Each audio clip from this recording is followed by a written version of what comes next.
we sold GitHub to Microsoft. People think that I went to work at Microsoft. I never worked one day at Microsoft. So I just left. I was unemployed and I started learning Unity. I started making games. I started writing Go. I started writing Rust. I started learning a lot of these languages that I didn't feel like I had the time to keep up with while I was in CEO mode at GitHub.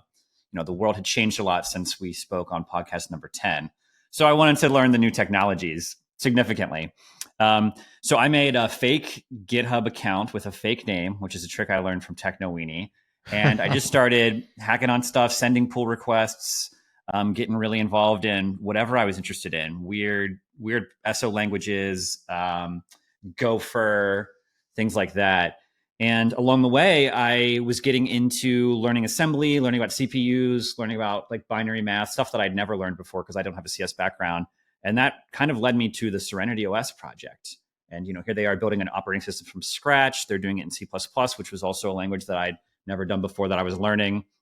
And so I started following Andreas really early. I think I was one of the first Patreon subscribers as well on Serenity. So I'd watched that for years and years and years. And I saw when libweb was created and followed the JavaScript engine a little bit. But I separately had been really interested in open source web browsers. I was an early supporter of Firefox back when I tweeted this recently, but Firefox 1.0, they had a campaign to crowdsource an ad in the New York Times. It was 2 pages. I think I was 18 or 19 years old. So I put in whatever, 5, 10, 15 bucks and got my name in the paper. So I was a huge Firefox supporter. At that time, I was running all Linux on all my machines.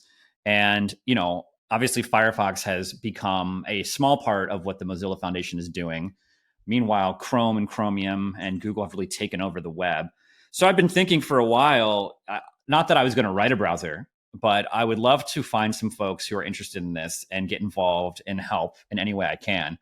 And so I watched Ladybird sort of evolve from afar. And when Andreas and I started talking, I felt like it was the perfect fit. I mean, because he had already been doing it. He had the experience. He had the team. He'd proven he could run a project already with Serenity. And I just felt like I could help fill in some of the gaps in terms of the legal side and the business side and some of the funding. So it was really an amazing sort of coincidence and situation from my perspective.